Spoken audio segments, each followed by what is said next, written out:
Hi, and welcome to this presentation on nutrition, brought to you by yours truly. Without further ado, let the journey begin.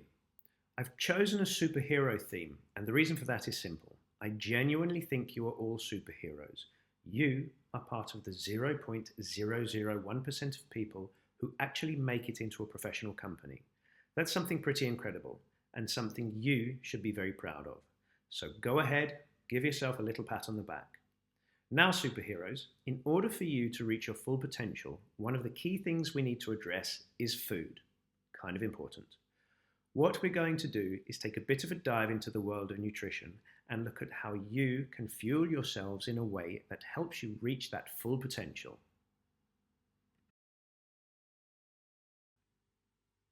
We're going to start here. Let's think about what's actually happening in your body during rehearsal, class, strength training, or Pilates. Are we building up or are we breaking down? And the answer is we're breaking down.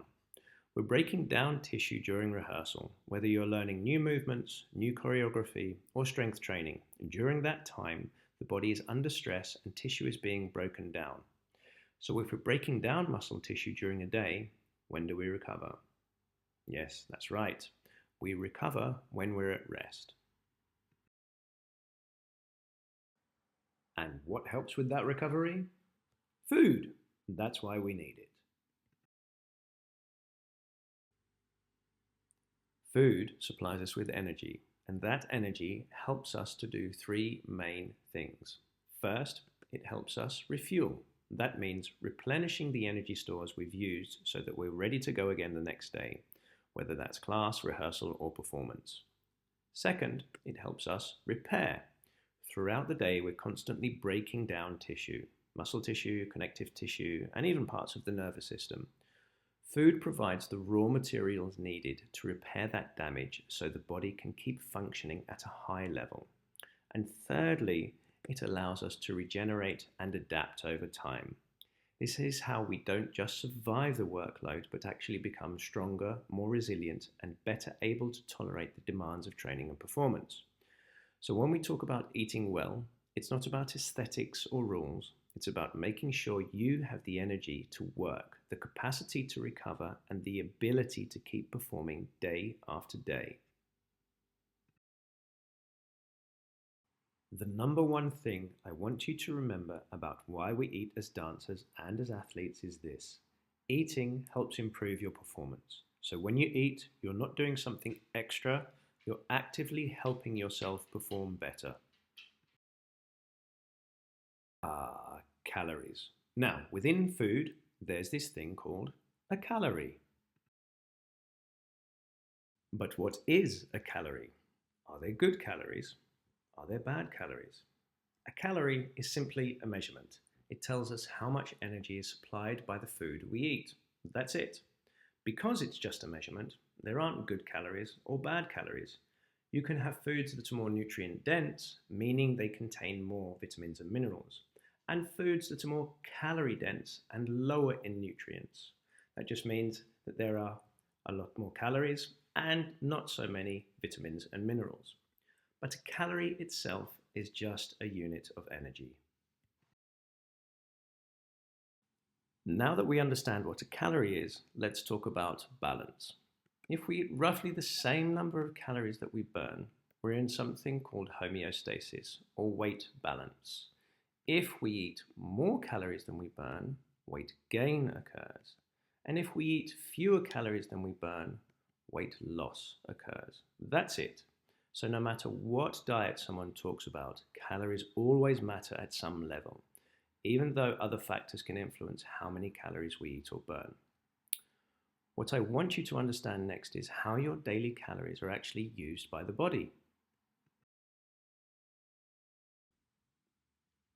First, we have BMR, or basal metabolic rate. This is the energy your body needs just to stay alive if you are lying down, breathing, and doing absolutely nothing. BMR usually accounts for roughly 50 to 60% of your daily energy expenditure, so over half of your calories are used just to keep you alive. Next, we have NEAT, which stands for non-exercise activity thermogenesis. This includes all of the movements you do outside of formal training: walking around, standing, fidgeting, pacing, nervous movements. NEAT usually accounts for around 15 to 20% of daily energy expenditure. Then we have EAT, which stands for Exercise Activity Thermogenesis. This includes class, rehearsals, strength training, Pilates, and other structured physical work. For highly active dancers, this can account for roughly 20 to 30% of daily energy expenditure, depending on rehearsal and performance load. Finally, we have the thermic effect of food, or how much energy it takes to digest what you eat. This usually accounts for around 5 to 10% of daily energy expenditure. So you can see there's actually a lot going on when it comes to energy use. And just to finish this slide and to reiterate, a calorie is a calorie is a calorie. It's simply a measure of energy. That's it. Nothing more, nothing less. Now that we've covered the measurements, what happens inside the body, and what calories are actually used for, we're going to move on to what happens when we eat. So within food, we have something called macronutrients. Macronutrients are the three main components of food that provide energy. Those macronutrients are carbohydrates, fats, and proteins. Let's start with carbohydrates. Within carbohydrates, we have a few subcategories. First, we have complex carbohydrates. These take longer to break down and tend to provide a more sustained release of energy. Examples of complex carbohydrates would be things such as whole grain pasta, potatoes, and funnily enough, dark green vegetables, which people often don't immediately think of as carbohydrate sources. Then we have simple carbohydrates. These are more easily broken down and absorbed. Examples of these would be fruit, and yes, also things like chocolate. Next, we have fats. First, we have saturated fats. They've received a lot of attention over the years, but they are simply one type of dietary fat. Adequate dietary fat, including some saturated fat, plays an important role in recovery, nutrient absorption, and supporting normal hormone production, including hormones such as estrogen and testosterone. As with everything in nutrition, the key is balance rather than elimination. Saturated fats are found in foods such as red meat, butter, and dairy products. Next, we have unsaturated fats, which include monounsaturated and polyunsaturated fats. These are generally considered the more heart-healthy fats. Examples would be olive oil, sunflower oil, and foods such as avocados. And finally, we have trans fats. These are largely found in ultra-processed foods, fried foods, junk foods, and these are the ones we generally want to keep to a minimum.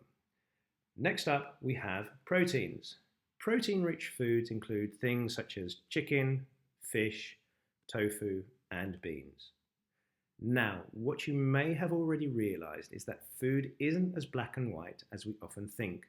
For example, chocolate contains carbohydrates, but it also contains fat, including some saturated fat. Red meat contains protein, but it also contains fat. Many dairy products contain both fat and protein. And foods such as beans contain protein, but they also contain carbohydrates. So within almost every food, there's usually a combination of carbohydrates, fats, and proteins in some way, shape, or form. Very few foods are purely just one macronutrient.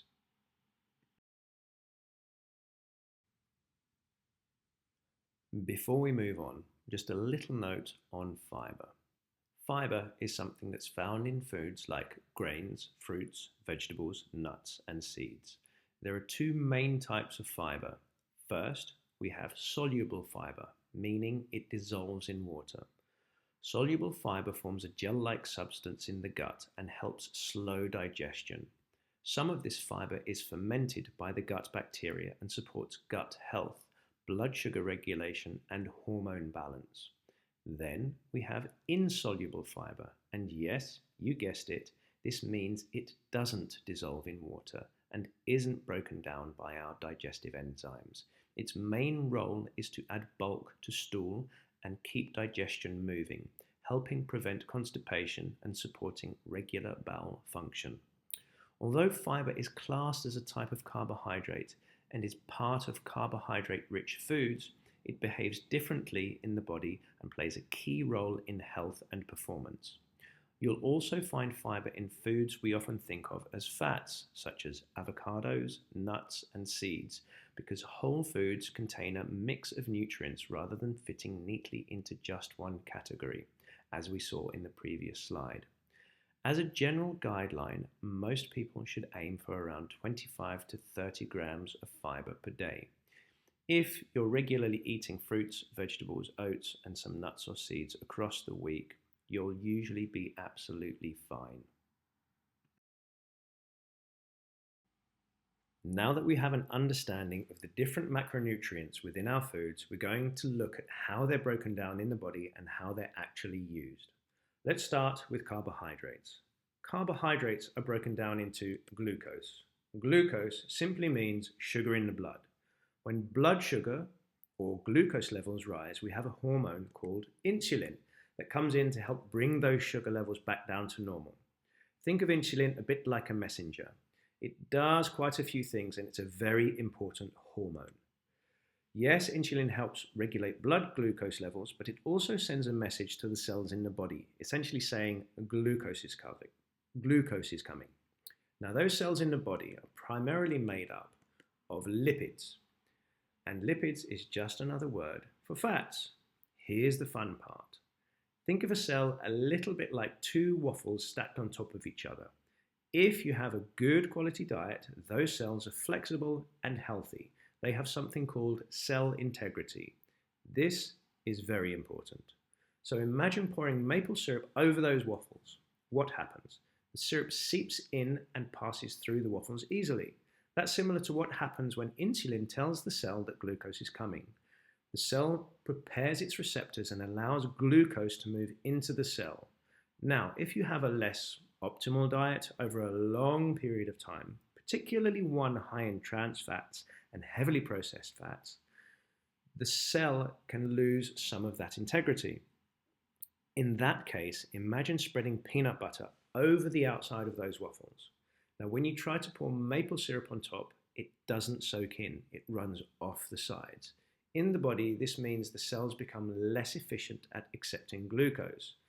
The glucose then stays in the bloodstream, which causes insulin to rise again to try and deal with it. Over time, if glucose can't be taken up efficiently by muscle cells, more of it may end up being stored in fat cells instead. It's important to say here this is not what's happening to you. You are very active. You exercise a lot, and that means you're generally very insulin sensitive. This example is simply to help you understand how glucose normally enters the cell and what can happen when diet quality is poor over a long period of time. So once glucose has successfully entered the muscle cell, something interesting happens. The cell uses glucose to help produce glycogen. Glycogen simply means stored sugar in the muscle. This glycogen is stored in the muscle and used later as energy when you exercise. In fact, glycogen is one of the first energy sources your body uses during training. Now, this is where proteins come into play. Proteins are broken down into amino acids. Some are essential, some are non-essential. We won't go into that today. What matters is that these amino acids are needed for the repair, recovery, and growth of muscle tissue.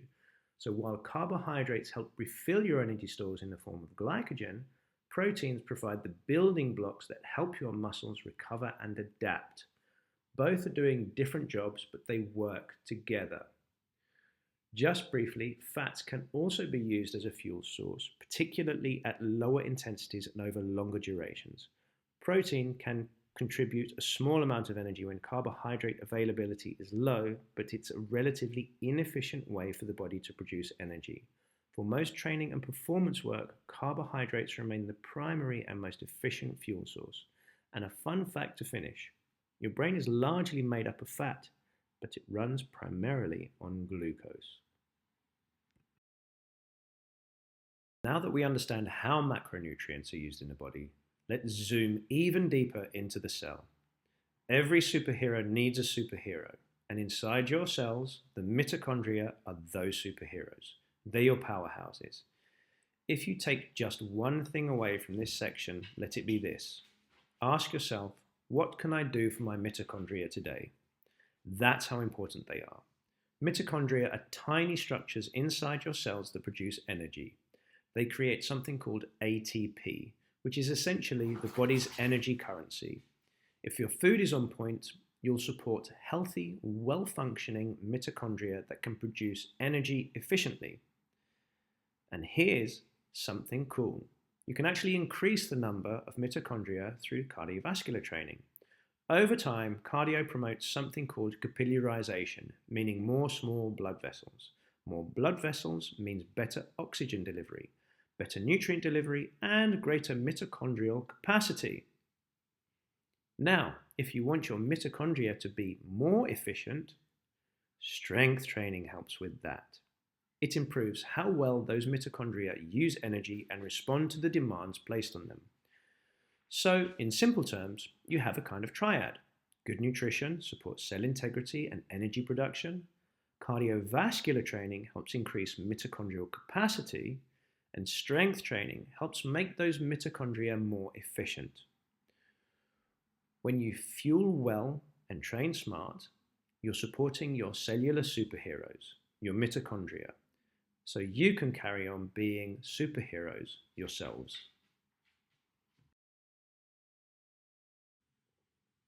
Alrighty, now that we have an understanding of how food is broken down and what it's used for, let's go ahead and take a look at some strategies on how to go about fueling ourselves on different types of working days. Here we have the types of days you may encounter during a season or year. We're looking at how to fuel across different intensity days to optimize both performance and recovery. On light intensity days, think class and easy rehearsals, aim for a carbohydrate to protein ratio of around 2:1. This simply means that for every gram of protein you ingest, you need 2 grams of carbohydrate. For protein intake, a practical target is about 2 grams of protein per kilogram of body weight per day. This is higher than the recommended daily amount for athletes. However, this helps ensure you meet your weekly protein needs, even if intake varies slightly from day to day, which they will, because that's just how life is. Don't be afraid of using a shake. 30 to 50 grams in one serving is perfectly acceptable, and the body can utilize more protein than outdated myths suggest. Adequate protein also supports immune function, tissue repair, and adaptation to training. Fat intake should generally sit around 25 to 30% of total caloric intake, with approximately 15 to 20% coming from unsaturated fats, that's monounsaturated and polyunsaturated, and up to 10% from saturated fats. On medium intensity days, heavy rehearsals, or early stage runs, shift your carbohydrate to protein ratio closer to 3:1. Hydration should remain around 2 to 3 liters per day, adjusting slightly based on individual sweat loss. For heavy or prolonged days, double shows or long rehearsal blocks, your most important meal is often the one the evening before. Aim for a carbohydrate-rich meal with roughly a 3:1 or even 4:1 carbohydrate to protein ratio to help maximize glycogen stores for the following day. On these days, increase fluid intake to around 3 to 4 liters and consider adding electrolytes. A simple option is to add half a lime and a small pinch of salt to 1 of the liters of water you drink, and you shouldn't be able to taste the salt.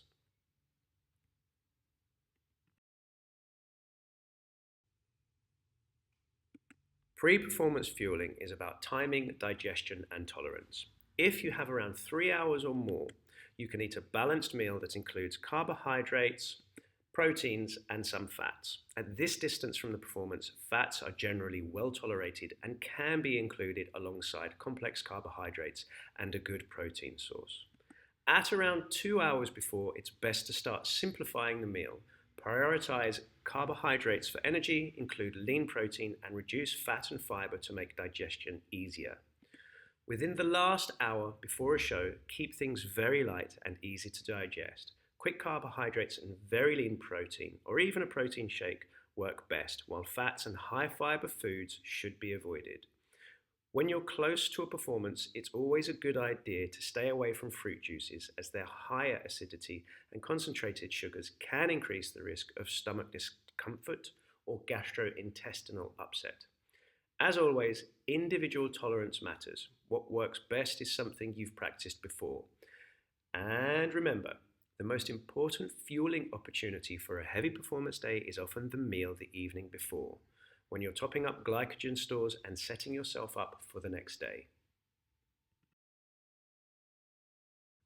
This is where we can look into some more options for refueling or fueling for the next day.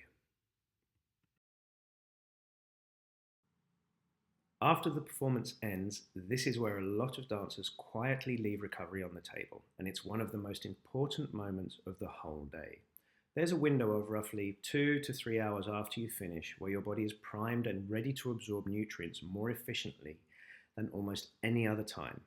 Think of it as your body essentially putting its hand up and saying, "Yes, please, I'm ready." Don't miss this. The first thing you want to address is rehydration. During performance, you lose fluid and electrolytes through sweat, and water alone won't fully do the job. Electrolytes, things like sodium and potassium, help your cells actually absorb the water you drink. Without them, you can take on plenty of fluids and still feel flat and off. Next up, carbohydrates. Remember glycogen, that stored fuel sitting in your muscles and liver? Performance depletes it. Getting carbohydrates in during this window begins the process of restocking those stores, so you're ready to go again for the next rehearsal or show. And then there's protein. Movement creates small amounts of muscle damage. That's completely normal and part of how you adapt and improve. Protein gives your body the amino acids it needs to repair that tissue overnight. You don't need a huge amount, but getting some in during those 2 to 3 hours makes a genuine difference to how you feel the next day. The ideal post-performance meal or snack hits all three: carbohydrates, proteins, and a little fat. A balanced meal, a sandwich, or even a protein shake with a piece of fruit can do the job. The key is to simply actually eat it. Don't skip this step because you're exhausted or not feeling hungry. After a big performance, adrenaline and cortisol are still circulating, and those stress hormones can suppress your appetite for a few hours, but your body still needs the fuel regardless of whether it's asking for it or not. Every superhero has a weakness, and for you, these things are your kryptonite. So take a moment each day to check in with yourself and ask this simple question: am I getting enough? Am I getting enough food? Are you actually fueling yourself for the work you're doing? Not just eating something, but eating enough. Enough carbohydrates to replenish glycogen, enough protein to repair and recover, enough fat to support your hormones and your cells. Your body is doing extraordinary things every single day. It needs the raw materials to keep doing them. Am I getting enough fluids? Hydration isn't just about thirst. By the time you feel thirsty, you're already slightly behind.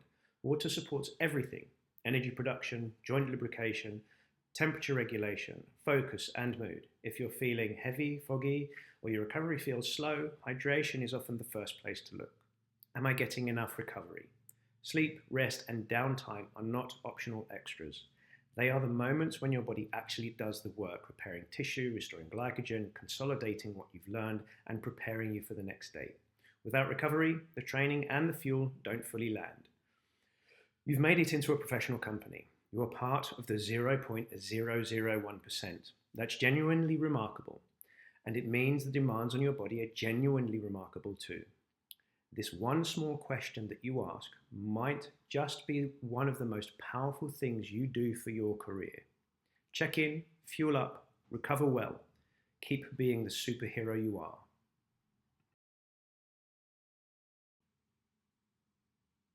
One final subject we need to touch on is relative energy deficiency in dance, or RED-D. RED-D occurs when the energy you take in isn't enough to support the work you're doing over time. It's rarely a choice, and it doesn't mean you're doing something wrong. It's usually a mismatch between training load, performance demands, recovery, and fuel. Life gets busy, appetite fluctuates, and sometimes the body quietly falls behind without you even realizing it. One of the most important things to understand about Red D is that it can exist at any body size. You cannot see it. It is not about weight, body shape, discipline, or personal failure. It's a physiological state, not a reflection of who you are or how hard you're working. Common signs include heavy legs, loss of power, poor stamina, slower recovery, constant fatigue, water retention, frequent injuries or illness, feeling cold, sleep disturbances, mood changes, and menstrual irregularities. The body whispers before it shouts. These signals are protective responses, not weaknesses, and the earlier you listen, the easier it is to course correct. If any of this sounds familiar, that's worth paying attention to. The body is asking for more support, and asking yourself the question from the previous slide, am I getting enough, might just be one of the most important things you do. It's also worth remembering another of the previous slides, that after heavy days or performances, it's completely normal not to feel hungry. Adrenaline and cortisol are still elevated, and those stress hormones temporarily downregulate digestion, often for a few hours after you finish. That suppressed appetite isn't a signal that you don't need to eat. It's just your body still coming down from the work. So honor it anyway and ask yourself the question, am I getting enough?